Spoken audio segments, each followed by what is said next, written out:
Dans cette vidéo, vous allez apprendre à réaliser un cake extrêmement moelleux. Ici, c'est un cake au citron, mais vous pouvez tout à fait ajouter de l'orange à la place du citron. Recette très utile pour les candidats qui passent le CAP pâtissier.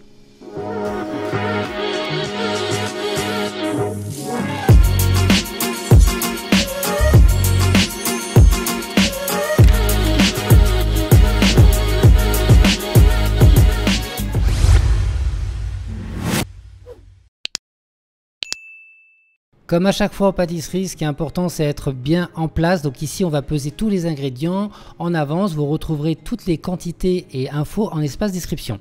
Dans un premier temps, on va parfumer le sucre en poudre pour la recette. Et pour ce faire, on va ajouter nos zestes de citron. Une fois qu'on a ajouté, donc on va les mélanger et on va laisser de côté le temps de continuer les autres étapes de la recette. Ensuite, à l'aide d'un tamis, on va tamiser notre farine. Très important de toujours tamiser notre farine dans les mélanges de cake, de biscuits. Ça permettra d'avoir quelque chose d'homogène dans votre préparation et surtout de ne pas retrouver des morceaux de farine après cuisson. Donc très important de toujours tamiser. Dès que c'est fait, pour ne pas oublier, on ajoute notre levure chimique et ensuite on peut mélanger et on réserve de côté. On va maintenant procéder au mélange final. Très important de comprendre toutes ces étapes pour avoir un cake extrêmement moelleux. Donc sur votre sucre qui a été parfumé avec les zestes de citron, on ajoute les œufs et on fouette bien comme il faut. Donc on fait blanchir. C'est pas nécessaire d'avoir un effet ruban, hein. On va simplement bien blanchir le tout pour que ça soit quand même bien mousseux. Ensuite on ajoute le sel, la crème et on va pareil bien mélanger de façon à avoir encore une fois quelque chose d'homogène, que ça puisse se dissoudre parfaitement. Une fois que c'est terminé, que vous avez donc mélangé tous ces éléments, on va pouvoir y ajouter notre farine. Donc on peut ajouter sur toute la surface la farine en une fois et on va mélanger avec le fouet. Ça sera beaucoup plus facile de l'intérieur à l'extérieur. On y va doucement au début et après on vient corner le récipient.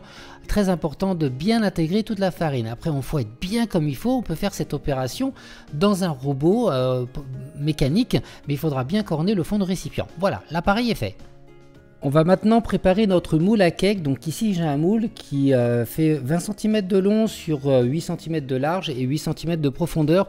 Maintenant voilà, vous pouvez prendre un autre moule à cake, il faudra tout simplement réajuster la recette. Donc dans un premier temps, on va beurrer l'intérieur et les côtés du moule. On peut ensuite chemiser le contour du moule et le fond avec un papier sulfurisé comme j'ai pu déjà le montrer en vidéo. Ici on va fariner. On peut également beurrer et fariner tous les moules à cake. Donc on ajoute de la farine dans le moule et ensuite on va venir tapoter et on met vraiment de la farine partout. On fait juste attention de ne pas mettre de traces de doigts et après on enlève l'excédent de farine. Surtout ce qui est important, c'est avoir une fine couche de farine. De cette manière vous allez vous assurer que le cake ne collera pas après cuisson.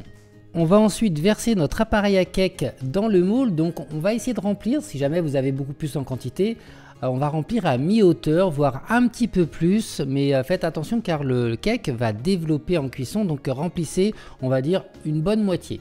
Pour aider le cake à se développer correctement au four, c'est-à-dire vraiment avec le côté ouvert au centre, on va venir ajouter un filet de beurre. Donc ici j'utilise un cornet et du beurre pommade, mais vous pouvez utiliser autre chose, une poche. Et on va tout simplement mettre un filet de beurre. Et ça c'est terminé. On va réserver ensuite le cake au moins une demi-heure au frais avant cuisson. Pendant ce temps-là, on va préparer un sirop qu'on utilisera ensuite pour le cake après cuisson. Donc dans le sirop, j'ai ajouté simplement de l'eau, du sucre et du jus de citron que j'ai fait bouillir. Et ensuite, je les réserve dans un saladier pour après. Je vous montre le cake maintenant après cuisson. Donc j'ai duré à peu près 40 minutes de cuisson à 165-170 degrés. Donc important de laisser au frais une demi-heure le cake pour un meilleur développement durant la cuisson. Dès que je sors du four là, comme vous voyez, je vais tout de suite l'imbiber à chaud avec un sirop froid. Donc vraiment j'y vais vraiment pour obtenir vraiment un cake extrêmement moelleux. Ensuite on va pouvoir donc le démouler proprement, doucement pour éviter de le casser. Donc on le démoule sur le côté et ensuite pareil avec le sirop je vais venir l'imbiber sur le côté. Voilà, et après je le retourne de l'autre côté et je vais encore l'imbiber. Donc on fait ça une ou deux fois si nécessaire. Ça va vraiment permettre, vous allez voir, d'avoir un cake extrêmement moelleux et surtout bien humide à l'intérieur. Et ça, c'est ça qui est vraiment super pour ce cake. Ça va aussi prolonger la conservation. Donc quand je dis prolonger la conservation, c'est que vous allez avoir un cake qui restera moelleux beaucoup plus longtemps. En termes de conservation, une fois que le cake est froid, vous pouvez le filmer avec un film alimentaire et le conserver au congélateur pendant plusieurs semaines. Et pour terminer, on peut mettre une petite touche avec des zestes de citron et c'est terminé. Voilà ce cake, il n'y a plus qu'à le découper et le consommer avec un bon café ou du thé. Voilà, bon appétit et j'espère que cette vidéo vous a plu. Il n'y a plus qu'à noter la recette et la réaliser, n'hésitez surtout pas de la partager avec moi et pendant ce temps là, écoutez, regardez mes autres vidéos et je vous dis à très vite, ciao.